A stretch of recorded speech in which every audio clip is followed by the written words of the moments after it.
بسم الله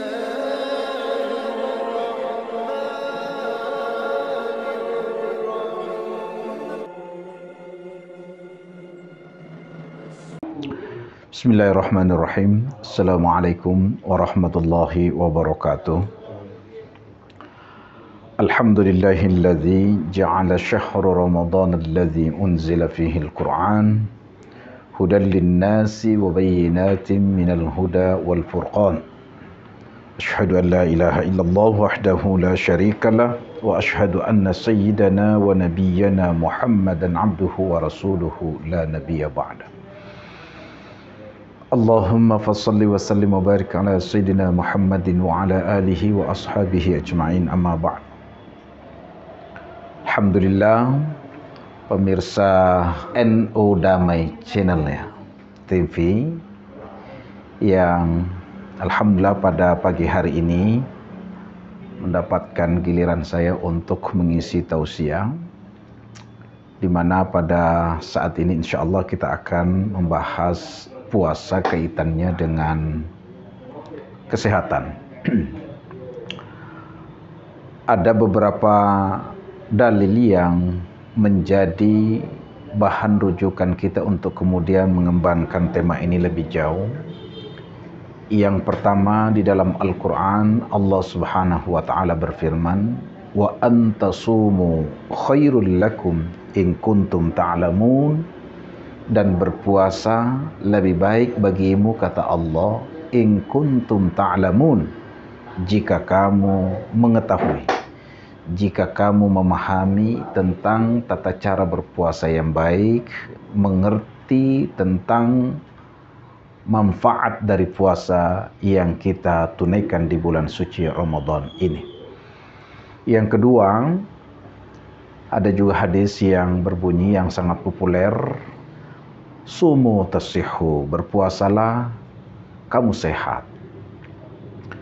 Dari dua dalil ini kemudian kita mencoba mengkaji bahwa ternyata kalau Allah menyatakan dalam Al-Quran berpuasa itu lebih baik, kalau kita memahami dan mengerti manfaat dari puasa itu, tahu tentang tata cara berpuasa yang baik. Ternyata ada seorang ilmuwan yang berlatar belakang seorang dokter, pernah mencoba melakukan kajian mendalam terkait dengan ayat ini, bahwa apa betul puasa itu lebih baik ketimbang dengan tidak berpuasa. Ternyata dia menemukan bahwa di saat kita berpuasa, paling tidak ada 3 tahapan yang akan terjadi di dalam tubuh kita. Itu kemudian nanti juga dia kaitkan dengan tahapan-tahapan puasa di bulan Ramadan, 10 hari pertama, 10 hari kedua, dan 10 hari terakhir di bulan Ramadan. Apa yang dia temukan, ternyata di saat kita berpuasa pada 10 hari pertama, terjadi di dalam tubuh kita yang disebut dengan detoksifikasi, atau penggelontoran racun-racun yang terendap di dalam tubuh kita akibat pola makan kita di luar Ramadan itu sangat tidak rapi dan tidak teratur. Sangat jauh dari pola makan Rasulullah sallallahu alaihi wasallam. Ya, pola makan Rasulullah itu sangat sederhana, makan di saat lapar dan berhenti sebelum kenyang.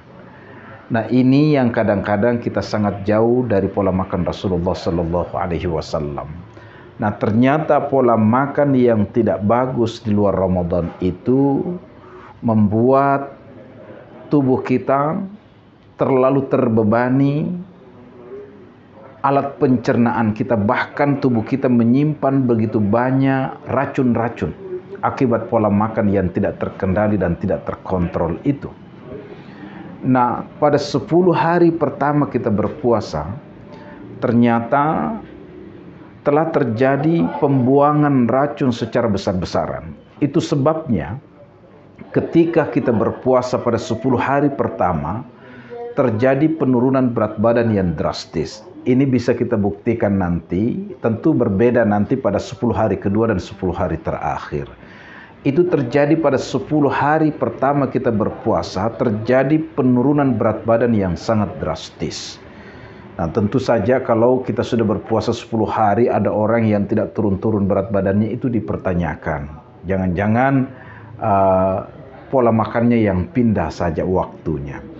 Maka tentu saja pemirsa, ini bisa dibuktikan kalau Allah mengatakan wa antasumu khairul lakum in kuntum ta'lamun, dan berpuasa lebih baik bagimu jika kamu mengetahui.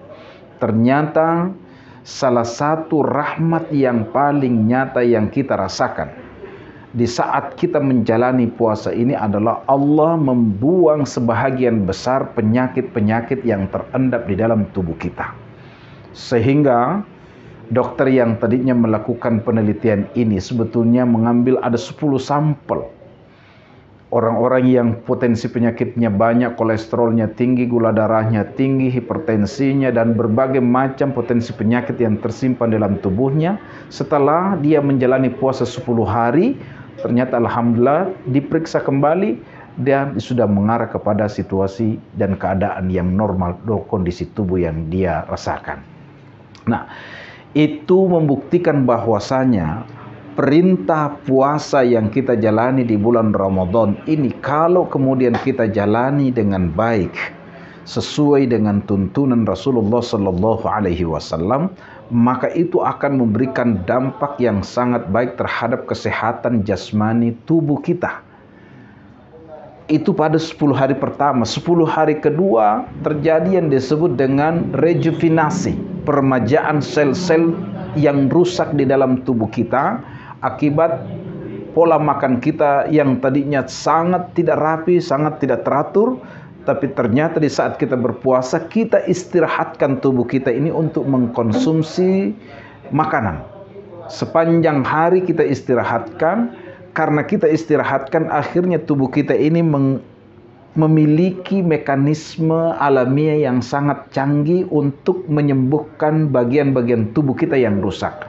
Itu yang kemudian dia istilahkan dengan rejuvenasi, peremajaan sel-sel tubuh kita yang rusak akibat pola makan kita yang dulu tidak teratur, tidak rapi, dan tidak terkendali. Dan alhamdulillah setelah kita berpuasa, itu akan kembali diremajakan. Itu terjadi pada 10 hari kedua di saat kita berpuasa. Dan pada saat 10 hari terakhir, maka kondisi tubuh kita akan mengarah kepada yang disebut dengan stabilisasi. Kondisi tubuh kita akan semakin stabil. Dan pada 10 hari terakhir ini, biasanya penurunan berat badan tidak terjadi sedrastis pada 10 hari pertama. Itu dari sisi fisiknya. Berpuasa ini bukan hanya menyasar kondisi kesehatan tubuh kita, tetapi puasa itu juga menyasar kondisi mental kita, kondisi jiwa kita. Sebab manusia itu sehat kalau lahir dan batinnya sehat. Kalau hanya tubuhnya yang sehat tapi jiwanya tidak sehat, maka dalam pandangan Islam itu tidak bisa dikatakan sebagai orang yang sehat. Maka puasa yang kita jalani ini insya Allah adalah ibadah yang akan memberikan efek yang sangat baik terhadap kondisi kesehatan tubuh kita dan juga kondisi kesehatan jiwa dan ruhani kita. Itu sebabnya para pemirsa, ketika kita berpuasa tidak hanya sekedar dilarang untuk makan dan minum, sebagaimana makna bahasa dari puasa artinya menahan, tetapi sejauh mana kita memiliki kendali dan kontrol yang sangat tinggi terhadap semua anggota tubuh kita. Lisan kita terkendali, ucapan kita terkontrol dengan baik, mata kita kendalikan, kita kontrol dengan baik. Seluruh anggota tubuh kita ini semua dalam kendali dan kontrol yang sangat tinggi. Sehingga orang yang berpuasa itu sangat hati-hati sekali berbicara.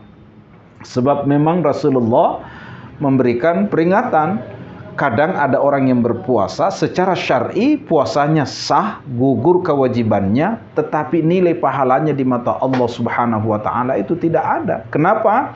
Karena Rasulullah sallallahu alaihi wasallam mengatakan khamsatu asya' tuhbitus shaum. Ada 5 perkara yang bisa menyebabkan gugurnya pahala puasa kita. Di antaranya al-kadzibah. Puasa tapi dia berbohong. Kebiasaan dia berdusta dan berbohong itu tidak bisa hilang dari dirinya. Yang kedua, wal ghibatun. Suka menggibah, menggosipin orang lain. Yang ketiga, suka mengadu domba orang lain. Dan yang keempat, wan nadzaru bisyahwa, suka memandang kepada hal-hal yang diharamkan oleh Allah Subhanahu wa taala. Itu sebabnya ketika puasa ini kita jalani dengan baik sesuai dengan tuntunan Rasulullah sallallahu alaihi wasallam, penuh kendali dan kontrol diri, bukan hanya sekedar tidak makan dan tidak minum. Sebab kalau hanya sekedar tidak makan dan tidak minum, bisa jadi kita masuk dalam kategori orang yang berpuasa tetapi hanya mendapatkan rasa lapar dan haus, sebagaimana Rasulullah sallallahu alaihi wasallam ingatkan, kam min shaimin laisa lahu min siyamihi illal ju'i wal atash. Berapa banyak orang yang berpuasa tapi tidak memperoleh, tidak mendapatkan apa-apa dari puasanya kecuali rasa lapar dan haus saja. Alangkah ruginya kalau kemudian Allah berikan umur panjang, berikan kesehatan, berikan hidayah untuk menjalani puasa ini dengan baik, tapi puasa yang kita jalani itu adalah puasa yang sangat rendah sekali kualitasnya, karena hanya sekedar sampai pada tataran tidak makan dan tidak minum. Tapi tentu saja kita ingin berpuasa yang memberikan dampak yang sangat besar, dampak yang memberikan efek yang baik terhadap kondisi kesehatan tubuh kita, dan juga memberikan dampak terhadap kondisi mental rohani kita akan semakin tenang. Nah, para pemirsa yang saya hormati dan dimuliakan oleh Allah Subhanahu wa taala, tentu saja dari perspektif ini kita bisa menyimpulkan bahwasanya ternyata setiap apa yang diwajibkan oleh Allah Subhanahu wa taala, terutama dengan puasa di bulan Ramadan ini, itu sesungguhnya bagian daripada bentuk cinta dan kasih sayang Allah kepada hambanya. Sehingga orang yang menjalani puasa ini dengan baik, maka sesungguhnya dampak baik dari ketaatannya itu akan kembali kepada dirinya sendiri. Yang pertama, akan merasakan kesehatan, dan yang kedua, level kualitas keagamaannya naik tingkat, naik kelas menjadi orang yang bertakwa. Siapa orang yang bertakwa itu? Adalah orang yang memiliki kendali dan kontrol diri yang sangat tinggi, terkendali ucapannya, terkontrol perilakunya, bahkan seluruh tindakannya itu semua dalam kendali yang sangat tinggi. Tidak ada sesuatu yang dia ucapkan kecuali itu bermanfaat, dan tidak akan pernah mengucapkan sesuatu yang menyakiti orang lain, dan semua yang dia lakukan itu akan memberikan maslahat sebesar-besarnya untuk orang banyak. Inilah salah satu hikmahnya di saat kita menjalani perintah Allah itu dengan baik, termasuk dengan ibadah puasa yang kita jalani di bulan Ramadan tahun ini. Mudah-mudahan akan lebih baik untuk memberikan dampak terhadap kesehatan jasmani dan rohani kita ke depannya, sehingga sepanjang Ramadan ini kita bisa menjalani ibadah itu dengan memaksimalkan pendekatan diri kita kepada Allah Subhanahu wa taala. Sebab salah satu kunci kita untuk bisa memaksimalkan ibadah kita di bulan Ramadan adalah kesehatan. Dan insya Allah dengan puasa yang kita jalani ini, Allah akan berikan kesehatan fisik dan rohani dalam kehidupan kita.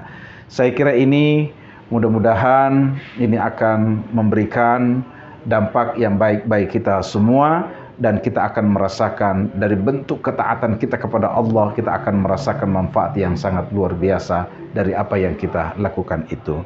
Saya kira itu mudah-mudahan Allah Subhanahu wa taala senantiasa memberikan hidayahnya kepada kita, bimbingannya kepada kita, dan memberikan taufik kepada kita, sehingga semuanya kita bisa jalani sesuai dengan tuntunan dan ridha Allah Subhanahu wa taala. Lebih dan kurangnya, wallahu muwaffiq ila aqwamit thariq. Wassalamualaikum warahmatullahi wabarakatuh.